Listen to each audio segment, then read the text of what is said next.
ಯಾದವ ಕುಲ ಗೃಹಿಣಿ. ಕುಲ ಗೃಹಿಣಿಯ? ನಿನ್ನ ಹೆಂಡತಿಯನ್ನು ನೋಡ್ಕೊಂಡು ಗೃಹಿಣಿ. ಕುಲಾಗ್ರಣಿ. ಅಗ್ರಣಿ. ಕೇಳು ಕೇಳು ಕೇಳು ಹೇಳು. ಸಂತೋಷದ ಲಾರಿಯಲ್ಲಿ ಕೇಳುವಡಿಯ ಹತ್ಕೊಂಡು ಹೋಗೋದಿಲ್ಲ.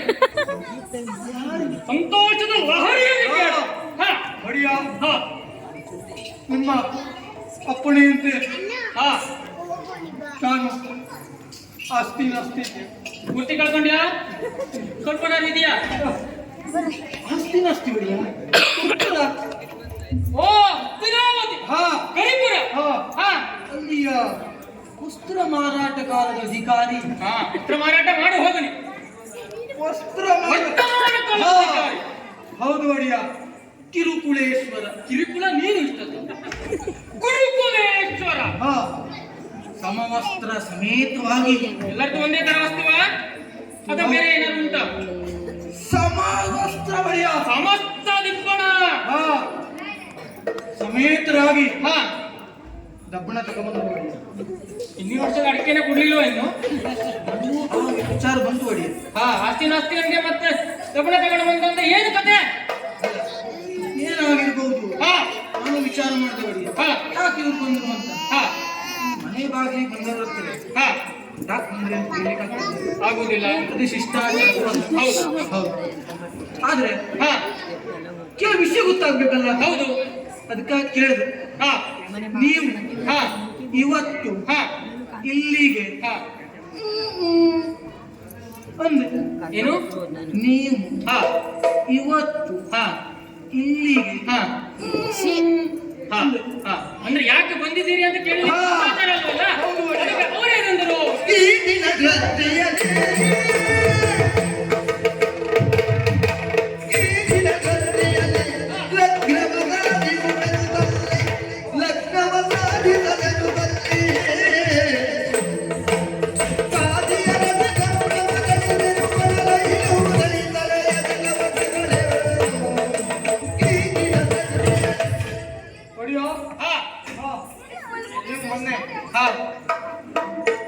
ಹೋಗೋಗಿದ್ರಲ್ಲ.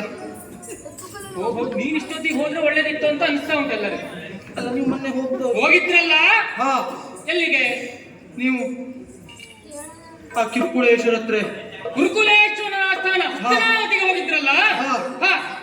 ಮಾತಾಡ್ಕೊಂಡಂತ ಪ್ರಕಾರವಾಗಿ ನಿಮ್ಮ ಮಗಳನ್ನ ಶೆಟ್ಟಿ ಕೂತ್ ಮದುವೆ ಮಾಡ್ತೇನೆ ಅಂತ ಹೇಳಿ ಬೇರೆ ಯಾರು ಸಿಗ್ಲಿಲ್ಲ ನೋಡು.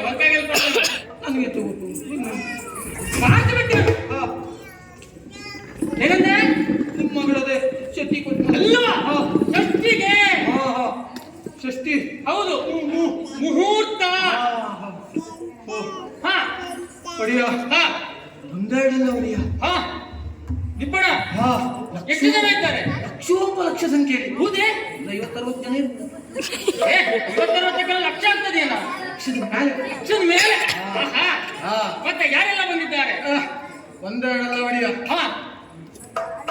ಅಶ್ವತ್ಥಾಮಾಚಾರಿ, ಉಪಾಯಾಚಾರಿ, ದ್ರೋಣಾಚಾರಿ, ಮತ್ತೆ ನಿನ್ನ ಅಜ್ಜನ ವಂಶವೃಕ್ಷವನ್ನು ಹೇಳ್ತಾ ಇದ್ದೀಯ ನೀನು ಅಥವಾ ಯಾರು ಬಂದಿದ್ದಾರೆ ಅಂತ ಹೇಳ್ತಾ ಇದ್ದೀಯ? ಒಡಿಯ ಬಂದವರು ದ್ರೋಣಾಚಾರ್ಯರು, ಕೃಪಾಚಾರ್ಯರು, ಅಶ್ವತ್ಥಾಮಾಚಾರ್ಯರು ಹೀಗೆ ಮುಂತಾದಂತ ಪ್ರಮುಖರು ಬಂದಿದ್ದಾರೆ. ಯಾರು ಬಂದ್ರಷ್ಟು ಬಿಟ್ಟರಷ್ಟು ಮತ್ತೆ ನಿಮಗೊಂದು ಸಂತೋಷ ಆಗುವಂತ ವಿಷಯ ಹೇಳ ಹೇಳ. ಏನ? ಕೌರವನ ಹೆಂಡತಿ ಬಾಡಂತ ಬಂದಿದ್ದಾಳೆ. ಮಗ ಮದುಮಗ ತಾಯಿ ಬಾಡಂತಿ ಏನೋ ನನಗೆ ಒಂದು ಮೊನ್ನೆ ಬಂದ್ರೆ ನೀವು ಹಾಗಲ್ಲ ಅದು ಹಾ.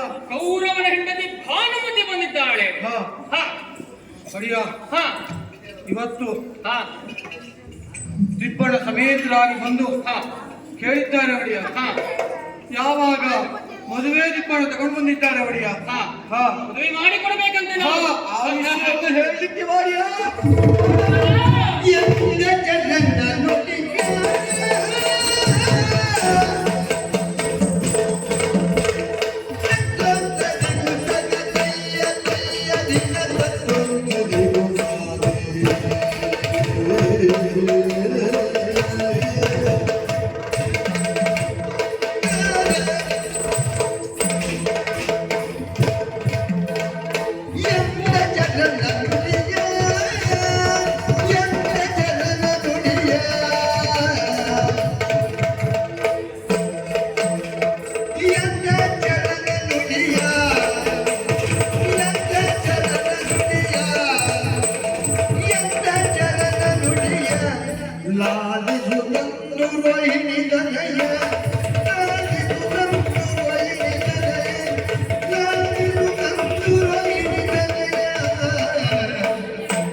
ಏನ್ ಮಾಡ್ಕೊಂಡ್ಯೋ?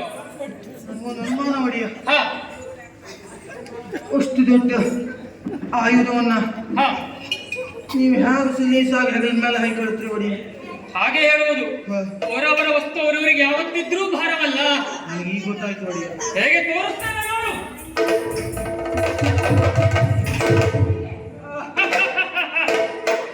ಈಗ ಗೊತ್ತಾಯ್ತು ಒಡೆಯ. ಯಾವುದೇ ಆಗಲಿ ಹಾ ಅವರವ್ರಿಗೆ ಬಾರಲ್ಲ ಅಳಿಗೂ. ಹೌದಾ?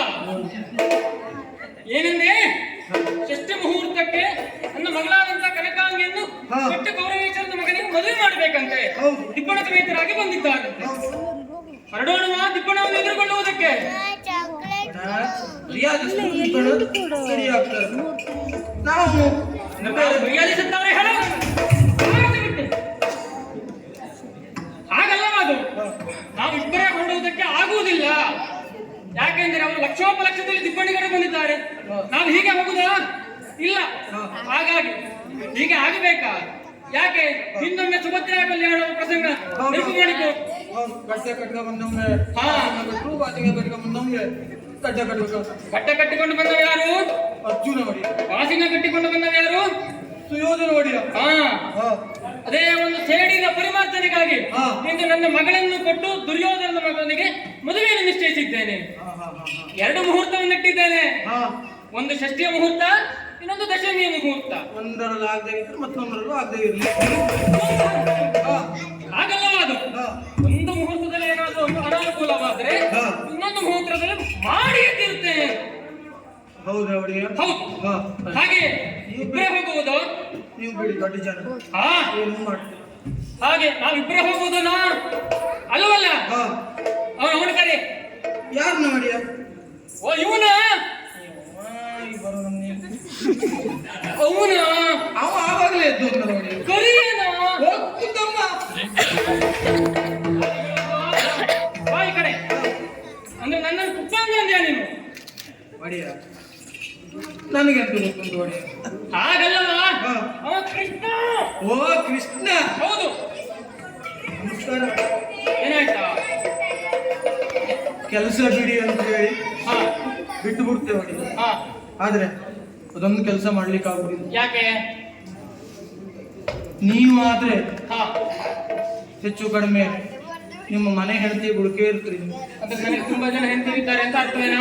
ಹಾಗಲ್ಲ. ಹಾ ಅವನಿಗೆ 16,000 ನೆಂಟು. ಹಾ ಒಂದೊಂದು ಮನೆಗೆ ಇವತ್ತು ಹೋದ್ರೆ ಹಾ.